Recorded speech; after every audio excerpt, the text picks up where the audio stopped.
श्री अकाल। बिस्मिल्लाहिर्रहमानिर्रहीम। अल्हम्दुलिल्लाह रब्बिल आलमीन। अस्सलामु अलैकुम रहमतुल्लाहि व बरकातुहू। दोस्तों, मैं हूँ राजेश मिश्रा और आप इस समय देख रहे हैं मातृभूमि टीवी। और साथियों, आज मैं बात कर रहा हूँ हीरा गोल्ड कंपनी के बारे में। और दोस्तों, इस समय आप लोगों के सामने मैं हाजिर हुआ हूँ अपने ही एक बड़े भाई ने एक वीडियो रिलीज़ किया है जिसमें इशारे में इनडायरेक्टली मेरे बारे में काफ़ी बातें कही गई हैं और मेरी रिपोर्टिंग के ऊपर सवाल उठाया गया है। तमाम बातें कही गई हैं। मैं इस समय रिप्लाई देने के लिए नहीं, सिर्फ क्लैरिफिकेशन देने के लिए हाजिर हूँ। उसका रिप्लाई मैं उस वीडियो का रिप्लाई मैं बहुत जल्द दूंगा और पूरे सबूत के साथ दूंगा।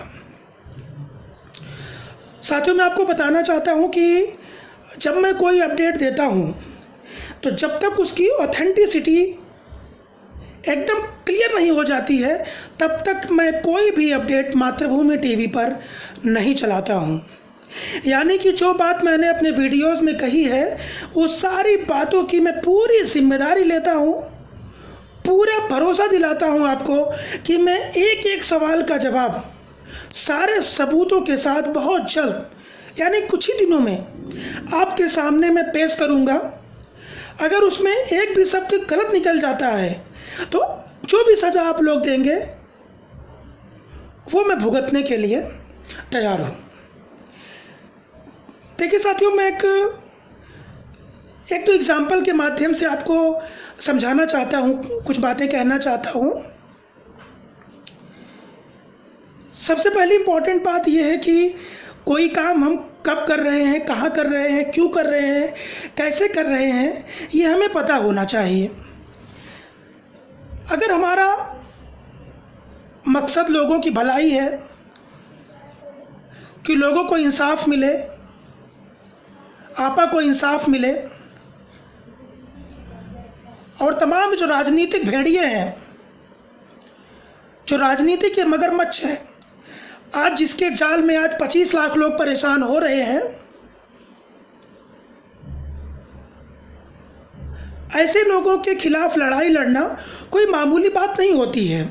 उसमें हर बात का ध्यान रखना होता है। मैं एक छोटी सी बात आपको बताता हूं कि 3 लोग थे। एक एग्जाम्पल दे रहा हूं मैं, उसके बाद एक दूसरा एग्जाम्पल और दूंगा और आप सब समझ जाएंगे और वहीं से मैं आपसे विदा ले लूंगा। साथियों, 3 लोग थे और एक आदमी का काम था गड्ढा खोदने का, दूसरे आदमी का काम था उसमें पेड़ लगाने का, और तीसरे आदमी का काम था उसमें मिट्टी डाल के गड्ढे को बंद कर देने का।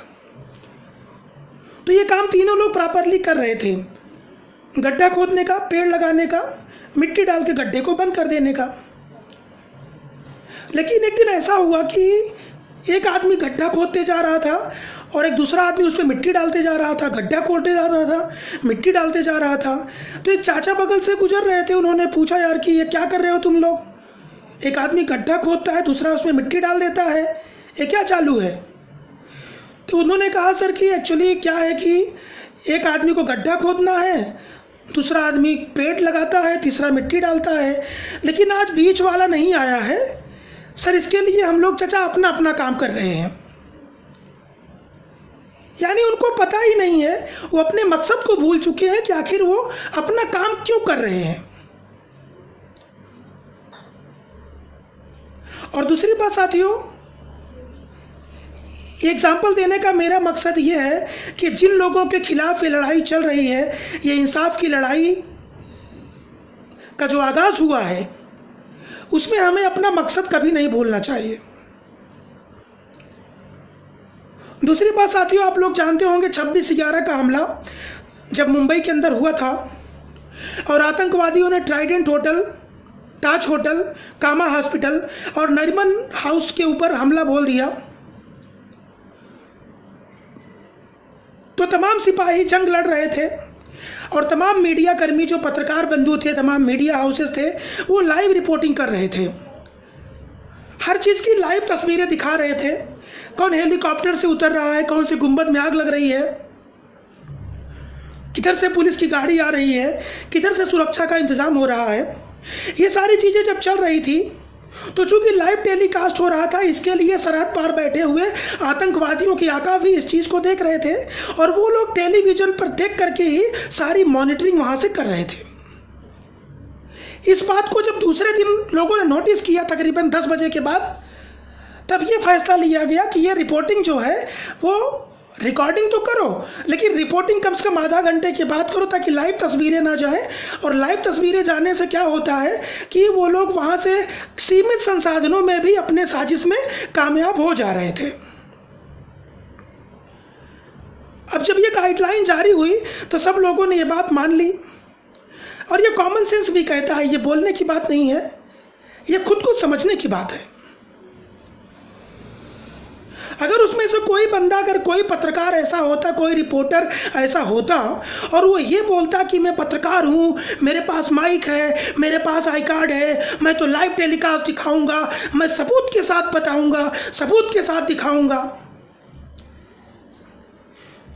आप बताइए क्या ये समझदारी है या कुछ और? मुझे लगता है कि आप लोग समझ चुके होंगे कि मैं क्या कह रहा हूं। जाने या अनजाने में जो लाइव रिपोर्टिंग हो रही थी, सरहद पार के दुश्मन उसका पूरा फायदा उठा रहे थे। अब जो देश का हितैषी है, जो देश के भले के बारे में सोच रहा है, उसकी जिम्मेदारी है कि वो सरकार की गाइडलाइंस को फॉलो करता ताकि देश को ऐसे आतंकवादियों से बचाया जा सके। और लोगों ने किया। जो नहीं करते उनके बारे में आप सोचिए, मैं कुछ नहीं कह सकता।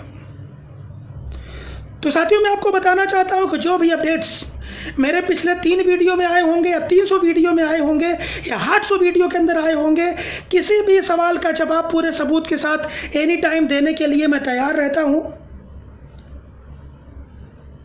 सोचना तो उनको चाहिए जो लोग मुझसे क्लेरिफिकेशन फोन करके लेना भी जरूरी नहीं समझते, लेकिन 10,000 लोग कैसे पैनिक होंगे, 1 लाख लोग कैसे पैनिक होंगे, इसका इंतजाम करने में देर नहीं लगाते।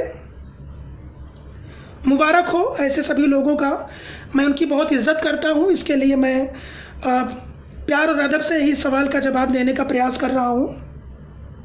तो साथियों, मैंने जो भी अपडेट दी हुई, अपने अपडेट के ऊपर मैं पूरी तरीके से कायम हूं। जो बातें मैंने बताई है, बस कुछ दिन का आप लोग इंतजार करिए। एक एक चीज पूरे सबूत के साथ मैं आपके सामने पेश करूंगा। अगर उसमें कोई भी बात गलत निकली तो सजा आप मुकर्रर करना, जगह आप मुकर्रर करना, और राजेश मिश्रा उसको भुगतने के लिए एनी टाइम तैयार रहेंगे। तो जो भी लोग राजेश मिश्रा और मातृभूमि टीवी की खबर पर भरोसा करते हैं और लगातार साल भर से ज्यादा भरोसा करते आ रहे हैं, मैंने आपको यकीन दिलाया है कि इस इंसाफ की लड़ाई में आखिरी दम तक मैं लड़ता रहूंगा और दुश्मनाने हीरा को किसी भी कीमत पर कामयाब नहीं होने दूंगा। और डायरेक्टली या इनडायरेक्टली, जाने अनजाने में जो भी मदद करेगा उसको भी मैं कामयाब नहीं होने दूंगा। बस थोड़ा सा आप लोग इंतजार करिए कुछ दिनों का। पूरे सबूत के साथ हर सवाल का जवाब मैं आपको दूंगा, और मैं सही सवाल का जवाब हमेशा सही वक्त पे देता हूं, धैर्य बनाए रखता हूं, क्योंकि मुझे पता है। तो साथियों, आप लोग बिल्कुल पैनिक मत होइए, बिल्कुल घबराने की जरूरत नहीं है। और तमाम जो लीगल टीम्स के ऊपर सवाल उठा के लोग दुनिया भर की बातें कर रहे हैं, ये पूरी तरीके से बेबुनियाद और निराधार बातें हैं। जब आपा बाहर आएंगी बहुत जल्द, तब आपको उनके मुंह से सुनने को मिलेगा। जब ये पूरा केस फाइनल हो जाएगा, आपा बाहर आ जाएंगे, तब मैं आपको तफसील से बताऊंगा कौन सी लीगल टीम ने कौन सा काम किया था, उसके किस काम का क्या महत्व था, और किस तरीके से इतने बड़े साजिश के खिलाफ लड़ाई कितनी मुकम्मल तरीके से लड़ी गई, तब जाकर कि आज 1,72,000 लोगों को, उनके परिवार के 25 लाख लोगों को और आपा डॉक्टर नवीरा से को इंसाफ मिला है। ये बात आपको उनके मुंह से सुनने को मिलेगी। और साथियों, मैं आपको बताना चाहता हूं कि जितने भी लीगल टीमें इस समय हीरा ग्रुप ऑफ कंपनीज में काम कर रही हैं, माशाअल्लाह से बहुत अच्छी लीगल टीमें काम कर रही हैं, और उनका 2 मकसद है। आपा को छुड़ाने के साथ साथ वो हमेशा 1,72,000 लोगों की हमेशा बात करते हैं, और जब उनके मुंह से मैं ये बात सुनता हूं तो मुझे बहुत अच्छा लगता है।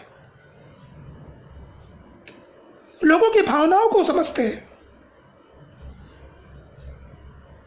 और बाकी जो भी प्रोसेस में लेट लपेट डिले जो भी है, तमाम बातें मैं आपको हमेशा आके बताता रहता हूं, जो उसका ऑथेंटिक रीजन रहता है। साजिश रचने वालों ने जिस बड़े स्केल पे, बड़े लेवल पे साजिश रची, उनके सामने लड़ाई लड़ने के लिए जिन भी लोगों ने योगदान दिया है, मैं सभी लोगों को शुक्रिया अदा करना चाहता हूं। लेकिन मुझे ऐसा लगता है कि प्रतिस्पर्धा के चक्कर में, कंपटीशन के चक्कर में हमें अपना उद्देश्य कभी नहीं भूलना चाहिए। हमेशा हमें याद रखना चाहिए कि 1,72,000 लोगों के इंसाफ की लड़ाई के लिए, आपा डॉक्टर नौहिरा शेख के इंसाफ के लिए,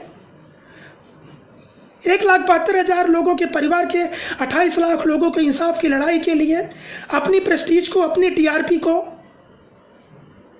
व्यक्तिगत मान सम्मान को छोड़ करके समाज के लिए हमेशा लड़ना चाहिए। ऐसी सोच समझ हमारी होनी चाहिए। साथियों, मैं आपको यकीन दिलाता हूं कि आपका भरोसा मैं किसी भी हालत पर और किसी भी कीमत पर टूटने नहीं दूंगा, और बहुत जल्द जो भी सवाल मेरे ऊपर उठाए गए हैं, सारे सवालों का जवाब पूरे सबूत के साथ मैं आपको दूंगा। और अगर मैंने नहीं दिया तो आपने जो भी सजा मेरे लिए मुकर्रर करेंगे, राजेश मिश्रा सर झुका करके उसको सहने के लिए आपको तैयार मिलेंगे। साथियों, मैं आप सभी लोगों से यहीं से लेता हूं विदा। तब तक आप लोग मेरे चैनल को लाइक कीजिए, सब्सक्राइब कीजिए, लोगों के साथ शेयर कीजिए और देखते रहिए मातृभूमि टीवी। अल्लाह हाफिज, जय हिंद।